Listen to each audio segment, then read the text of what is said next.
Bonjour, je m'appelle François Pervy, je vous invite à venir me suivre dans mon quotidien au Vélodrome de Saint-Quentin-en-Yvelines. Allez, c'est parti!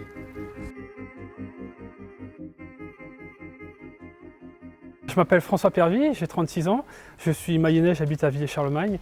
Je suis cycliste dans l'équipe de France de cyclisme sur piste et dans les disciplines du sprint. Côté palmarès, je suis 7 fois champion du monde élite. En tout, j'ai 17 médailles au championnat du monde chez les élites. J'ai 2 records du monde, un sur le 200 mètres lancé et un autre sur 1 km départ arrêté. Je suis médaillé olympique, médaille de bronze aux Jeux de Rio en 2016. J'ai gagné 16 Coupes du Monde, je suis 5 fois champion d'Europe et 16 fois champion de France. En passant les vacances, les grandes vacances à la maison, je regardais le Tour de France. J'ai toujours eu un vélo et je passais mon temps sur mon vélo à me trimballer dans mon village, à crapahuter partout. Et je pense que c'est comme ça qu'est m'est venu le virus du vélo. Avant le Covid, je m'entraînais 2 fois par jour, 6 jours sur 7, avec seulement le dimanche de repos. Et je m'entraînais quasiment tous les jours sur ce vélodrome-là. Le reste des entraînements, c'est en salle de musculation ou un petit peu des entraînements sur route. Donc puisque moi maintenant je fais partie de l'équipe de France du handisport, puisque je suis pilote d'un malvoyant, j'ai l'autorisation de venir rouler 3 fois par semaine. C'est pas tous les jours, mais c'est quand même 3 fois par semaine sur vélodrome, sur des créneaux bien précis. Et le reste du temps, mais je le fais sur des home trainers sur lesquels je peux sprinter dans mon salon chez moi. Et sinon, on m'a prêté du matériel de musculation pour faire ma musculation, puisque je fais de la musculation tous les 2 jours, quasiment toute l'année. Donc j'ai une petite salle de musculation dans mon garage. Alors forcément, une vie d'un sportif de haut niveau, c'est beaucoup de sacrifices. Si on veut performer et atteindre des médailles aux championnats du monde et aux Jeux Olympiques, il n'y a pas le choix. Moi, mon sport, on gagne ou on perd pour 1 millième de seconde. On va chercher des gains marginaux à droite, à gauche. Et les gains marginaux, c'est ne pas rester sur ses jambes, par exemple.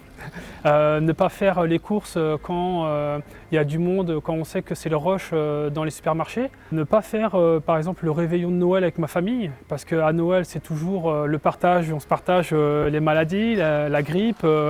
Puisque moi, mes championnats du monde sont souvent au mois de février, je ne peux pas me permettre de tomber malade 2 mois avant. C'est peut-être égoïste, mais on n'a vraiment pas le choix. Si on veut optimiser et ne pas regretter.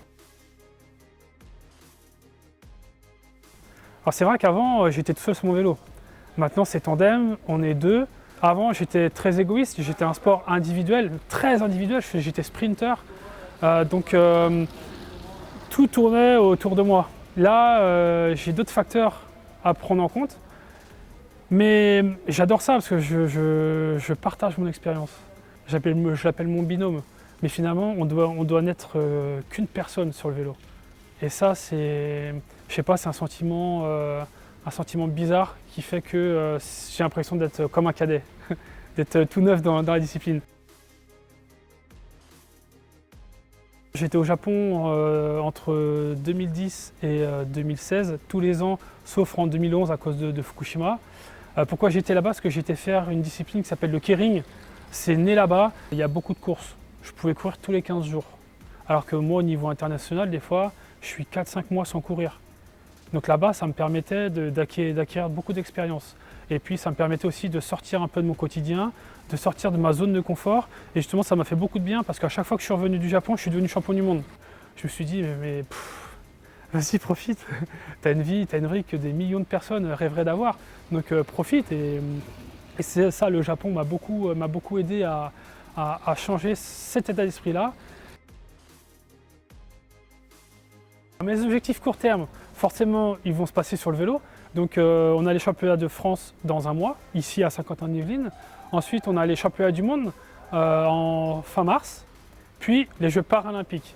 Ce sera fin août, donc à Tokyo.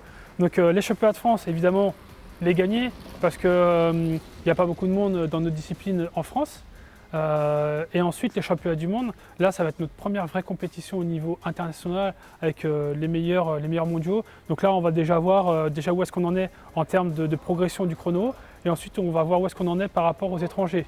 Si on pouvait s'en rapprocher au championnat du monde pour ensuite les dépasser au jeu, moi je signe tout de suite.